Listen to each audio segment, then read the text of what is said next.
এখন তিনি বলছেন তিনি মানবজাতি সৃষ্টি করেছেন। মজার ব্যাপার তো এটা। যখন আল্লাহ আজ্জা ওয়া জাল্লা আমাদের সৃষ্টি করলেন, তিনি আমাদের প্রাণীদের থেকে ভিন্ন বানালেন, কিন্তু প্রাণীদের সাথে আমাদের কিছু মিলও আছে। এখানে বাচ্চারা আছে, বলো তো প্রাণীদের সাথে আমাদের মিল কোথায়? বলো। আমরা খাই, ঠিক। শারীরিকভাবে প্রাণীদের সাথে আমাদের মিল কি? আমাদের পা আছে, প্রাণীদেরও পা আছে।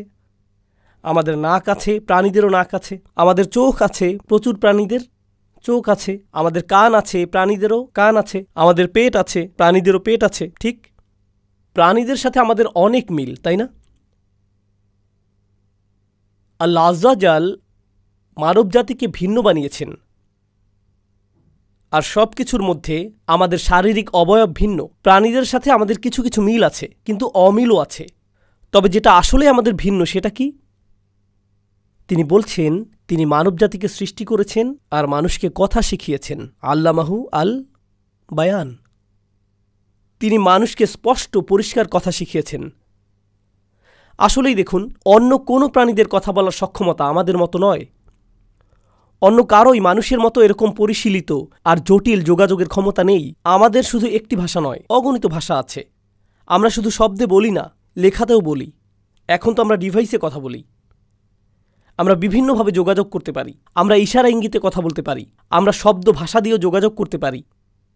আমাদের যোগাযোগ আর কারো মতো নয়, এটাই আমাদের শ্রেষ্ঠত্ব প্রমাণ করে, ঠিক। প্রাণীরা কিভাবে যোগাযোগ করে? কিভাবে তারা ভাব প্রকাশ করে? অদ্ভুত সব শব্দ করে। কিংবা ধরুন কোনো প্রাণী ক্ষুধার্ত, সে কি করে? আক্রমণ করে। একটা সিংহ যদি ক্ষুধার্ত থাকে আর আরেকটি সিংহও যদি ক্ষুধার্ত থাকে, দুটোই একই ভেড়ার দিকে তাকিয়ে আছে। ওরা কি বলে? আসো ভাগাভাগি করি, একসাথে খাই। এমন করে তারা। কি করে তারা? তারা মারামারি করে সেই ভেড়াটি নিয়ে, ঠিক। এভাবেই তারা যোগাযোগ করে, মারামারি করে। মানবজাতি শ্রেষ্ঠতর, কারণ আমি আপনি যদি একই জিনিস চাই, তবে একে অন্যের সাথে লেগে যাবার আগে কি করতে পারি? আমরা কথা বলতে পারি, বোঝাপড়া করতে পারি। এটাই আমাদের মনুষ্যত্ব। বুঝতে পারছেন কি বলছি? মানুষ যখন একই জিনিস চায়, তখন তারা কি করতে পারে? কথা বলতে পারে। এটাই আমাদেরকে মানুষ বানায়। আর যদি আমাদের এই বোঝাপড়া করার সক্ষমতা না থাকে, তবে প্রাণীদের সাথে আমাদের কোনো পার্থক্য নেই। এটা আজকের সময় বোঝা খুবই জরুরি, তাই না? কারণ আজকের পৃথিবীতে অনেক কিছুই দেখি যেগুলো দেখে মানুষের কাজ মনে হয় না। দেখে কি মনে হয়? প্রাণীদের কাজ, জানোয়ারদের কাজ। কিন্তু সামনে আগানোর পূর্বে আমি আপনাদের আরও কিছু বলতে চাই।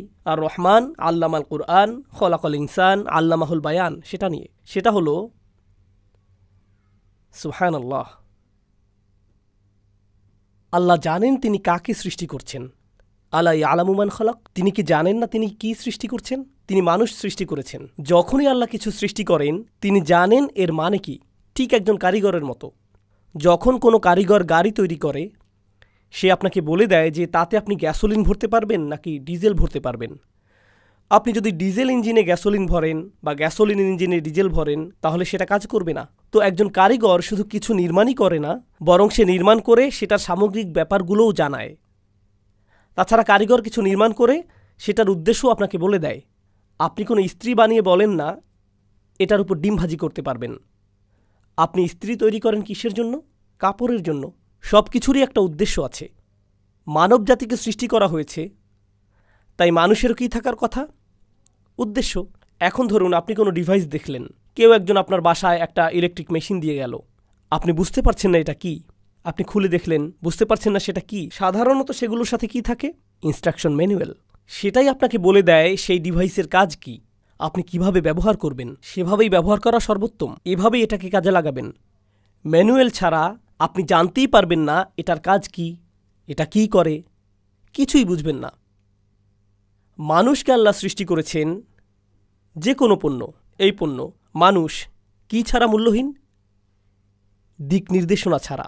বরং ইঞ্জিনিয়ারিংয়ে, যারা ইঞ্জিনিয়ারিং বা ম্যানুফ্যাকচারিংয়ে আছেন তারা জানবেন পণ্য আগে আসে নাকি ম্যানুয়াল আগে আসে। ব্লু প্রিন্ট আগে আসে, নকশা, নির্মাণ কৌশল আর ডিজাইন প্রথমে আসে। প্ল্যানিং প্রথমে আসে। এই পণ্য এই কাজ করবে, এটার কাজ হলো এই। আল্লাহ কি প্রথমে মানুষ সৃষ্টির কথা বললেন, নাকি মানুষের ম্যানুয়ালের কথা আগে বললেন? তিনি ম্যানুয়ালের কথা আগে বললেন। ম্যানুয়াল না থাকলে কোনো উদ্দেশ্যও নেই, কোনো উদ্দেশ্য বাকি নেই। এই ম্যানুয়াল ছাড়া আপনি আপনার অস্তিত্বের কারণ জানবেন না। এই বই ছাড়া আপনার জীবনের উদ্দেশ্য আর অর্থ জানতে পারবেন না। খলাকাল ইনসান, অসাধারণ জিনিস হলো আরবি ভাষায় ইনসান শব্দটি আসে নিসিয়ান থেকে। অনেকেই বলেন যে এটা নিসিয়ান থেকে আসে, এর অর্থ হচ্ছে ভুলে যাওয়া। আল্লাহ জানেন মানুষ খুবই ভুলুমানা। যখন কেউ খুব ভুলুমানা হয় তার কি প্রয়োজন হয়? ভেরি গুড, তাদের রিমাইন্ডার লাগে, তাদের কোনো ক্যালেন্ডার অ্যাপ লাগে, ওটা আওয়াজ করতে থাকে। তাকে ফোন করো। নামাজের সময় আপনাদের ফোনে অ্যাপ আছে যে আজানের সময় বলে দেয়, ঠিক মনে করিয়ে দেয়। সর্বক্ষণ আমাদের রিমাইন্ডার প্রয়োজন। আমি নিজে কিছু কাজে বেশ ভালো, আবার অন্য কাজে খুবই বাজে। আমি যে কাজে বাজে তা হলো টাইম ম্যানেজমেন্ট, শিডিউল মেনটেন করা। খুবই খারাপ আমি এতে। আমি জানি না আজ রাতে কি করব, কিছুই জানি না। আমার একজন কর্মচারী আছেন, তার কাজই হলো আমি কি করব সেটা বলে দেয়া। সে এটাই করে। উস্তাদ, 8টায় আপনার মিটিং আছে, আপনাকে 10টায় ওখানে যেতে হবে, এখানে এই সময় আসতে হবে। আর সে জানেও আমি ভুলে যাব, তাই যদিও সকালে বলবে আমি তো ভুলেই যাব, তাই আধ ঘন্টা আগে সে SMS পাঠাবে, 30 মিনিট পর আপনাকে এটা করতে হবে। তখন আমি আর না পেরে যেতে বাধ্য হই। আল্লাহ সাক্ষী, আমি পরদিন কি করব তা কখনোই আগের দিন জানি না। এখানে উড়ে আসার আগে আগের রাতে 10টায় আমি SMS পেলাম, ওস্তাদ ব্যাগ রেডি করেছেন, কাল আপনার ফ্লাইট আছে। ইন্নালিল্লাহ, তাহলে আমাকে প্যাকিং শুরু করতে হবে। মানবজাতি কি করে? ভুলে যায়। কেউ যখন খুব ভুলুমনা হয় তখন তার কি লাগে? রিমাইন্ডার লাগে, মনে করিয়ে দিতে হয়। আপনাদের আরেকটি উদাহরণ দিই, এটা আমার উদাহরণ ছিল, আপনাদেরকে অন্য আরেকটি দিচ্ছি। মানুষজন কাজ করে, এখানে কারা কারা চাকরি করেন? খুব ভালো, ভালো, মাশাআল্লাহ। তো আপনি সারাদিন অফিসে বসে আছেন, আপনি একটা ইমেল পান আর মনোযোগ চলে যায়। একটি ফোন পান, কি করছিলেন ভুলে যান। কাজ করছেন কাজ করছেন কাজ করছেন, এই রিপোর্ট লিখে তাড়াতাড়ি শেষ করতে হবে।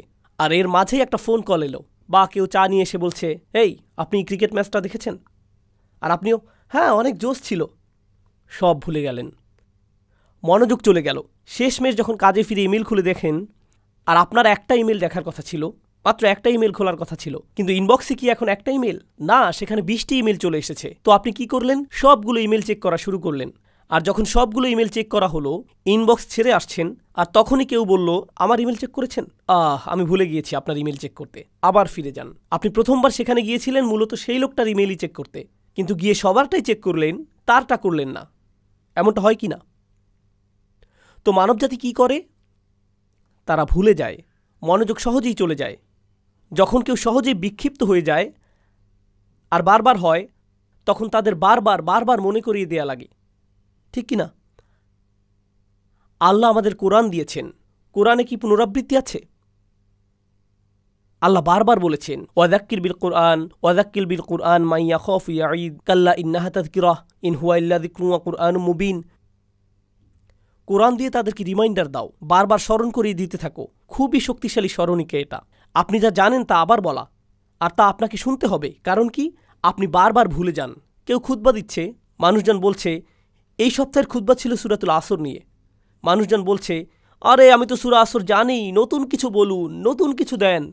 না রে ভাই, আপনার কি দরকার? রিমাইন্ডার। আপনার নতুন কিছু দরকার নেই, পুরনো জিনিসই জানেন না আপনি, পুরনোটাই জানেন না। আমার বনু ইসরায়েলের কথা মনে পড়ছে।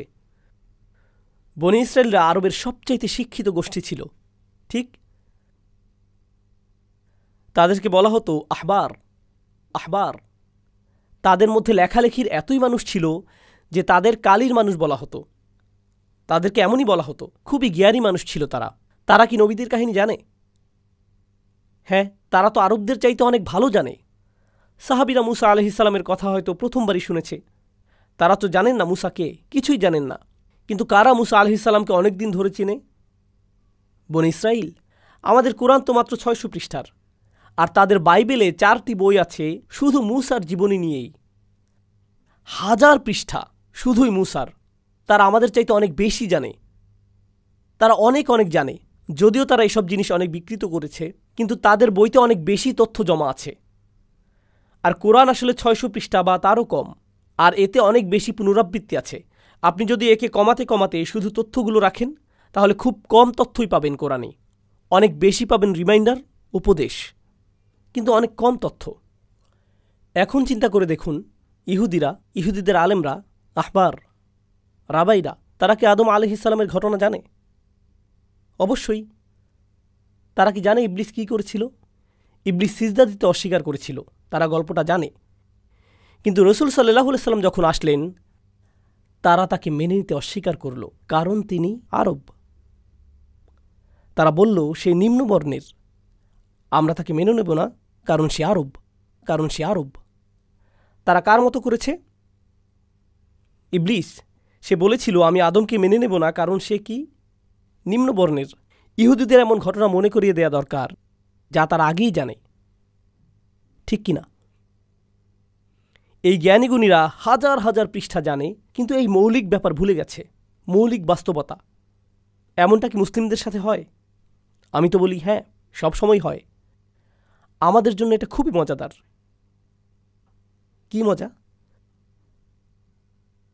কোরআনে আমাদের এমন আয়াত আছে, ধরুন কাউকে চেনেন, সে তাজউইদ জানে আর সে খুবই সুন্দর করে তেলাওয়াত করতে পারে। আরেকজন আছে তাফসির জানে, সে যে কোনো মুফাসসিরকে কোট করতে পারে, সে প্রত্যেক আয়াতের সাহাবীদের তাফসির জানে খুবই সুন্দর করে। সেই একই লোক রেস্টুরেন্টে এসে ঢুকল, এক লম্বা লাইন সেখানে। কেউ এসে বলল আমি কি আপনার সামনে দাঁড়াতে পারি? আমার অ্যাপয়েন্টমেন্টের দেরি হয়ে যাচ্ছে। আর সে নিজের কোরআনে রিভিউ করতে শুরু করলো, ওয়ায়ুসিরুনা আলা আনফুসিহিম ওয়ালাউ কানা বিহিম খাসাসা। আর তারা নিজেদের অভাব থাকা সত্ত্বেও নিজেদের উপর অন্যদেরকে অগ্রাধিকার দেয়। আমাদের কি রিমাইন্ডার দরকার নাকি না? হ্যাঁ, জ্ঞান আর রিমাইন্ডার কিন্তু এক জিনিস না। আপনি অনেক বেশি জানেন এর মানে কিছুই না, কারণ আপনি একজন মানুষ, আর মানুষ ভুলে যায়। অনেক কিছু জানা মানে আপনার মস্তিষ্কের পেছন দিকে একটা শেলফ আছে, সেখানে আপনি অনেকগুলো বই রেখে দিয়েছেন, আপনাকে সেখান থেকে বের করে খুলে দেখতে হবে। এটাই স্মরণিকা। যে কেউ মাথায় কিলোবাইট জমিয়ে রাখতে পারে, খুব সহজ, কিন্তু চিন্তা চেতনায় তা আনা, সেটাই হলো রিমাইন্ডার। এজন্যই আল্লাহ বলছেন তিনি কোরআন শিখিয়েছেন মানব জাতিকে। এখন আল্লামাহুল বায়ান নিয়ে কিছু কথা, খুব অসাধারণ। এটা আমার ভূমিকার শেষ অংশ, আরও অনেক কিছু বলতে হবে, আমাদের সূরাটি তো শেষ করতে হবে, তাই আমরা আল্লামাহুল বায়ান নিয়ে অল্প কিছু বলবো। তিনি মানব জাতিকে আল বায়ান শিখিয়েছেন। আল বায়ান অর্থ কি যেন? কথা। আপনাদের বলি, আল কালাম আছে, সেটার অর্থও কথা। আল হাদিস শব্দের অর্থ আরবিতে কথা। আল্লামাহুল লিসান, জিব্বা, সেটার মানেও কথা। আল লুগা মানেও কথা। কথার জন্য অনেক শব্দই আছে, তাহলে কেন তিনি ব্যবহার করলেন আল বায়ান? কেন সেটা করলেন? সেটার একটা গুরুত্বপূর্ণ কারণ আছে। বায়ান আসে বানা ইয়াবিনু শব্দমূল থেকে, বায়ানান। আর বানা মানে দুটো জিনিসকে আলাদা করা। আপনাদের বলি সেটার তাৎপর্য কি। যখন মানুষ কথা বলে, যখন আমি আপনাদের সাথে কথা বলছি,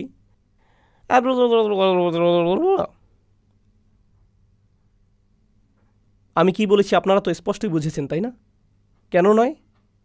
কেন নয়? কারণ আমি সমস্ত শব্দ নিয়ে কি করেছি? সব ভর্তা করে ফেলেছি। এখন আমার কথা আর স্পষ্ট না। আপনাকে স্পষ্ট কথা শুনতে হলে কি করতে হবে? আলাদা করতে হবে। প্রত্যেক শব্দ স্পষ্ট হতে হবে, তখনই কথা স্পষ্ট হবে। আমার কিছু বন্ধু আছে গায়ানার। আপনারা জানেন গায়ানা কোথায়? গাইনিজ লোক অসাধারণ। তারা মনে করে যে ইংরেজিতে কথা বলছে। তারা কিছু একটা বলে, মনে করে সেটাই ইংরেজি, কিন্তু সেটা গাইনিজ। তো আমার একজন গাইনিজ বন্ধু আছে, সে আমার সাথে ইংরেজিতেই কথা বলে, কিন্তু যখন নিজের গাইনিজ বন্ধুদের সাথে কথা বলে তখন গাইনিজ ইংলিশে বলে। তো একদিন আমরা একসাথে আছি, এমন সময় সে তার গাইনিজ বন্ধুদের সাথে কথা বলছিল। আবি গাথি লাডা। কি বললে তুমি? আমি তো ইংরেজিতেই বলেছি। বললাম আবার বলো, আবি গাথি লাডা। আবি গাথে লাডা আবার কি জিনিস? সে বলল ওই যে গাড়িটা ওখানে, আবি গাথে লাডা। বললাম আমাকে ব্যাখ্যা করে বলো এর মানে কি। সে যেটা বলেছিল তা হলো I have been something like that too. আ কিসের জন্য? আই। বি হচ্ছে আই হ্যাভ বিন, আগে থেকে। আবি। গা got, I have been got. টি, টি অর্থ থিং, মানে আ থিং, জিনিসটা টি হয়ে গেল।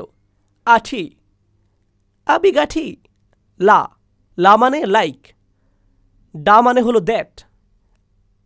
আবিগাঠি লাডা। অন্যজন বলছে মিঠু।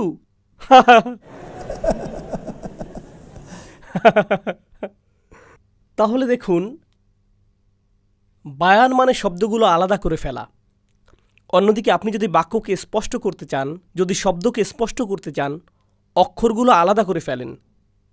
আমরা এগুলো খুব ভালো করেই জানি, কারণ আমরা সবাই কোরআন শেখার জন্য প্রথমে কি শিখি? তাজউইদ আর মাখরাজ, ঠিক?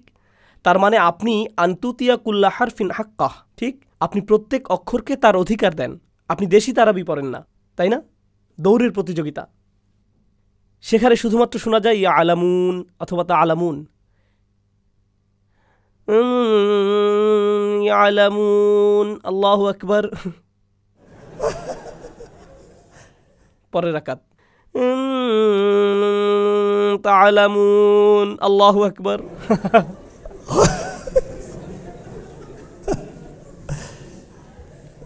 আমি তাদেরকে বলি ইয়া আলামুন তা আলামুন হাফিজ, কারণ সেটা পরিষ্কার কথা না। তো তাই কথাকে স্পষ্ট করার জন্য অক্ষরগুলো কি আলাদা হতে হবে। এখন দেখুন, কোনো প্যারাগ্রাফকে স্পষ্ট করতে হলে বাক্যগুলোকে কি হতে হবে? আলাদা। অধ্যায় স্পষ্ট হতে হলে প্যারাগ্রাফ আলাদা হতে হবে। বইকে স্পষ্ট হতে হলে অধ্যায়গুলোকে আলাদা হতে হবে। কোনো বিষয় স্পষ্ট হতে হলে বইগুলো আলাদা হতে হবে। কোনো লাইব্রেরিকে বোধগম্য হতে হলে বিভাগগুলো আলাদা হতে হবে। সমস্ত বিষয়বস্তু, সমস্ত জ্ঞান বিজ্ঞান দিন শেষে আপনি কিভাবে আলাদা করেন সেটাই। কোনটি কোন বিষয়ের অভ্যন্তরে পড়ে, কোন বিষয় নিয়ে পড়ছেন যায় আসে না, সব কিছুই আলাদাকরণের ব্যাপার। যেমন ওটা পঞ্চম অধ্যায়ের পরে সপ্তম অধ্যায়ের বিষয়, এটার সাথে ওটা আলাদা করতে হবে। দুটো একত্রে রাখলে বিভ্রান্ত হবেন, আলাদা করলে স্পষ্ট হবে। তাহলে এসব আলাদা করলে জিনিস স্পষ্ট হয়। বুঝতে পারছেন সব কিছু? এখন বানা ইয়া বিনু শুধু কথার স্পষ্টতাই বোঝায় না, বরং সব কিছুতেই বোঝায়। ভালো জিনিস মন্দ জিনিস থেকে আলাদা করতে হবে, সত্যকে মিথ্যা থেকে আলাদা করতে হবে, যা বোধগম্য তা অর্থহীন থেকে আলাদা করা উচিত, যেটা প্রমাণের উপর ভিত্তিশীল তা গল্প থেকে আলাদা করতে হবে। সত্যকে স্পষ্ট করার জন্য জিনিস আলাদা করা প্রয়োজন। মানবজাতিকে জিনিস আলাদা করার সক্ষমতা দেয়া হয়েছে যেন তারা স্পষ্টভাবে সব কিছু বোঝাতে পারে। দেখুন, কিছু মানুষ আছে তারা পারে না। আল্লাহ যদিও তাদের চিন্তার ক্ষমতা দিয়েছেন, তবুও তারা পরিষ্কারভাবে চিন্তা করে না। আর আল্লাহ এই আয়াতে বলছেন কেন তিনি আমাদের এসব আলাদা করবার সক্ষমতা দিয়েছেন। কি অসাধারণ ক্ষমতা, তাই না? কথা বলা। দেখুন, আমরা কথা দিয়ে কত কিছু করে ফেলি। দেখুন, এই কথার কারণে কত বিজ্ঞানের জন্ম হয়েছে, কত প্রযুক্তির উদ্ভাবন হয়েছে কথার কারণে, কত স্থাপত্য, কাব্য, ইতিহাস। মানবজাতির যত জ্ঞান আছে সবই তারা শব্দ দ্বারা আলাদা করতে পারে। সমস্ত মানব জ্ঞান এই বায়ানের জন্যই। আমাদের যদি বায়ান না থাকে তবে আমরা কিছুই না, পাখিদের মতো। পাখিদের কোনো ইতিহাসের বই নেই। আর আল্লাহ আমাদের শরীর এমনভাবে সৃষ্টি করেছেন যে আমরা আমাদের কথা রেকর্ড করতে পারি। যদি আল্লাহ আমাদের পাখির মতো শরীর দিতেন, কাঠবিড়ালির মতো শরীর দিতেন, তাহলে আমাদের এত জ্ঞান তা আমরা কি করতে পারতাম না? প্রকাশ করতে পারতাম না, লিখতে পারতাম না। আমাদের জিহ্বা এখন যেভাবে কাজ করে সেভাবে করতো না। আপনার মাথায় থাকতো, তবে আপনি বলতে পারতেন না। আল্লামাহুল বায়ান। কিন্তু এই সব কিছুর শেষে 4টি আয়াত, আর রহমান, আল্লামাল কুরআন, খলাকাল ইনসান এবং আল্লামাহুল বায়ান। এই 4টি আয়াত বুঝুন। আর রহমান, আল্লাহর সবচাইতে অসীম ভালোবাসা আর দয়া। তার সবচাইতে বড় দয়া কি? তিনি কোরআন শিখিয়েছেন। কাকে তিনি কোরআন শিখিয়েছেন? সেই মানুষকে যার ব্যাপারে তিনি জানেন যে তাকে বারবার বলতে হবে। তাই তিনি তাকে এমন কোরআন দিলেন যা পুনরাবৃত্তিতে ভরা। এরপর আল্লাহ বলছেন তিনি মানুষকে কথা শিখিয়েছেন, আলাদা করার সক্ষমতা। তাকে এই সক্ষমতা দিয়েছেন কারণ একদিন তিনি মানবজাতিকে এমন জিনিস দেবেন যা সত্য থেকে মিথ্যাকে চিরতরে আলাদা করে দেবে, হেদায়েত থেকে পথভ্রষ্টতাকে আলাদা করবে, স্পষ্টতা থেকে অস্পষ্টতাকে। তিনি শেষমেশ মানুষকে কোরআন পাঠাবেন। যদি তার বায়ান না থাকে সে কোরআনের মর্ম বুঝবে না। যেন আল্লাহ বলছেন যে এই যে আপনারা কথা বলতে পারেন, মানব জাতি যে কথা বলতে পারে, তাদের এই সক্ষমতা দেয়াই হয়েছে যেন একদিন তারা আল্লাহর কালাম উপলব্ধি করতে পারে। তাছাড়া দেখুন, সবচাইতে বড় আলাদাকরণ হলো আল্লাহর কথা থেকে মানুষের কথাকে পৃথক করা। তারা জানবে যে এই দুইটি জিনিস এক নয়, তারা এই দুটোর মধ্যে পার্থক্য করতে পারবে। সব কিছু এই 4 আয়াতের মাঝেই চলে আসছে, সব কিছু মিলে যাচ্ছে। এজন্যই আমাদের কথা শেখানো হয়েছে। কথা নিয়ে আর একটা কথা বলেই আমরা সামনে আগাবো, এরপর মজা শুরু হবে। তখনই মজা শুরু হবে। আপনারা যদি ডিসপ্লেতে আমার দেয়া সেই ছবিটা দেন ইনশাআল্লাহ, তাহলে খুব ভালো হয়। এটা হচ্ছে আল বায়ানের জন্য আমার দেয়া ছবি। কোন কথা? আল্লাহ কি বলেছেন তিনি আরবি শিখিয়েছেন, নাকি তিনি বলেছেন তিনি কথা শিখিয়েছেন? কথার মধ্যে কি থাকে? চাইনিজ ভাষাও, ফিলিপিনো, বাহাসা, সোমালি, পাঞ্জাবি, গাইনিজ, বাংলা, ম্যান্ডারিন, সব কিছুই কে শিখিয়েছেন? আল্লাহ শিখিয়েছেন। কে কোরআন শিখিয়েছেন? আল্লাহ কোরআন শিখিয়েছেন। কে কথা শিখিয়েছেন? আমরা কোরআনকে সম্মান করি কারণ আল্লাহ শিখিয়েছেন। তেমনি আমাদের সমস্ত কথা, সমস্ত ভাষাও সম্মান করতে হবে কারণ আল্লাহ শিখিয়েছেন, তাই না? কেউ কেউ বলে আরবি হচ্ছে সর্বশ্রেষ্ঠ ভাষা। আমি মানি, কিন্তু তারা যেভাবে বলে তা হলো আরবি শ্রেষ্ঠ, বাকি সব ফালতু ভাষা। আমি একটি খুতবা শুনছিলাম, আরব দেশের কোথাও হচ্ছিল। يا أيها المسلمون انتبهوا لا تتعلموا لغة الكفار فإنها لغة جورج بوش تعلموا العربية فإنها من دينكم وأقيموا الصلاة। কুফফারদের ভাষা শিখবেন না আপনারা, জর্জ বুশের ভাষা শিখবেন না, আরবি ভাষা শিখুন। স্যার, আপনি অনেক রেগে আছেন বুঝতে পারছি, কিন্তু একটু শান্ত হন। সমস্ত ভাষাই কার কাছ থেকে এসেছে? আল্লাহ, আল্লাহ মাহুল বায়ান। সব ভাষাই আদম আলাইহিসসালামকে শেখানো হয়েছিল। তিনি তার সন্তানদের শিখিয়েছেন, তারা তাদের সন্তানদের শিখিয়েছে, তারা আবার তাদের সন্তানদের শিখিয়েছে। তো আমাদের আলটিমেট ভাষা শিক্ষক হলেন আদম আলাইহিসসালাম, আর তার শিক্ষককে আল্লাহ। ওয়া আল্লামা আদামাল আসমা আকুল্লাহা। আল্লাহ আদমকে সমস্ত কিছুর নাম শেখালেন। আদম কথা বলতে জানতেন না, আল্লাহ তাকে কথা বলতে শেখালেন, শব্দের ব্যবহার শেখালেন। তাই এই পৃথিবীর যে কোনো মানুষ যে কোনো শব্দই যখন ব্যবহার করে, প্রকৃতপক্ষে সে আদম আলাইহিসসালামকে দেয়া জিনিস চালিয়ে যাচ্ছে। প্রত্যেক ভাষাই আল্লাহর দেয়া। লুগাতুল কুফফার বলতে কিছুই নেই, অবিশ্বাসীদের ভাষা বলতে কোনো কিছুই নেই, কিছুই নেই। কোনো ভাষাকে আল্লাহ নিচু করেছেন এমন কিছুই নেই, এমন কিছুই নেই। দেখুন, মূসা আলাইহিসসালামের সময়ে অন্ততপক্ষে 2টো ভাষা ছিল, তার জাতিতেই অন্তত 2টো ভাষা ছিল। দাসদের একটা ভাষা ছিল। দাস কারা ছিল? বনু ইসরাইল। তারা হিব্রু ভাষায় কথা বলতো, আপনারা তো জানেন তাই না? তারা হিব্রুতে কথা বলতো। আরেকটি ভাষা ছিল মনিবদের, মানে ফিরআউন, মিশরীয়দের ভাষা। তাদের নিজস্ব ভাষা ছিল। অন্তত কয়টি ভাষা? 2টো। মূসা আলাইহিসসালাম শুধুমাত্র, আচ্ছা দেখুন তো, তাওরাত কোন ভাষায় নাজিল হয়েছিল? সেটা কি মিশরীয় ভাষায় নাকি হিব্রু ভাষায় নাজিল হয়েছিল? তাহলে তো আপনারা বলবেন মিশরীয় হচ্ছে কুফফারদের ভাষা আর হিব্রু হলো বিশ্বাসীদের ভাষা। কিন্তু যখন মূসা আলাইহিসসালাম ফিরে আসলেন, তিনি কি ফিরআউনের সাথে কথা বলেছেন? কোন ভাষায় কথা বলেছিলেন? হিব্রু। তিনি তো ফিরআউন বুঝে এমন ভাষাতেই কথা বলবেন, সেটা কি? মিশরীয়। মূসা আলাইহিসসালাম যখন বাবু ছিলেন, কারা তাকে তুলে নিয়েছিল? ইহুদিরা নাকি মিশরীয়রা? মিশরীয়রা। আর তাকে রাজপুত্র হিসেবেই বড় করেছিল। যদি তাকে রাজপুত্র হিসেবেই বড় করবে, তাহলে তার নাম হিব্রুতে রাখবে নাকি মিশরীয় রাখবে? তার নাম মিশরীয় ভাষায়, কুফফারদের ভাষায় তার নাম। কি হলো আপনাদের? ভাষার মালিক আল্লাহই, তার মালিক আল্লাহ না। ভাষা ওয়াহির অংশ, ভাষা হলো ওয়াহি। কারণ তিনি বলেছেন তিনি কোরআন শিখিয়েছেন আর তিনি ভাষা শিখিয়েছেন। এই যে দেশিরা, শুনুন, এখানে দেশিরা বিশেষ করে, আপনারা অন্য মানুষদের ভাষা নিয়ে ঠাট্টা করতে পছন্দ করেন, খুব মজা পান মজা করে। উর্দুভাষীরা পাঞ্জাবিদের নিয়ে ঠাট্টা করে, পাঞ্জাবিরা বাংলাদেশিদের নিয়ে ঠাট্টা করতে মজা পায়, কিভাবে তারা কথা বলে, দেশিরা আরবি নিয়ে হাসি ঠাট্টা করে কখনো কখনো। এমন হয়, ইংরেজি বা যে ভাষাই হোক, আর মজাও, সহজও। আর সত্যিই কখনো তাদের উচ্চারণ শুনলে হাসি আসে। কিন্তু আমাদের মনে রাখতে হবে, আল্লাহ সব ভাষাকেই সম্মানিত করেছেন। অমিন আয়াতিহি ইখতিলাফু আলসিনাতিকুম ও আলওয়ানিকুম। আল্লাহর আয়াত হতে, আল্লাহর আয়াতের অংশ হলো যে তোমাদের বিভিন্ন ভাষা আছে, আর তা আছে তোমাদের বিভিন্ন রঙের চামড়া। যখন আপনি কারো গায়ের রং নিয়ে মজা করেন, কারো ভাষা নিয়ে ঠাট্টা করেন, আপনি মূলত আল্লাহর আয়াত নিয়ে ঠাট্টা করছেন। এটা কোরআনের একটা মূলনীতি। এটা ঈমানের ব্যাপার হয়ে গেল। এটা ঈমানের ব্যাপার। যখন আপনি কারো গায়ের রঙকে তুচ্ছতাচ্ছিল্য করেন, এখানে কারা কারা এখনও বিয়ে করেননি? এখানের কোন কোন যুবক এখনও বিয়ে করেননি? ইন্না লিল্লাহি ওয়া ইন্না ইলাইহি রাজিউন।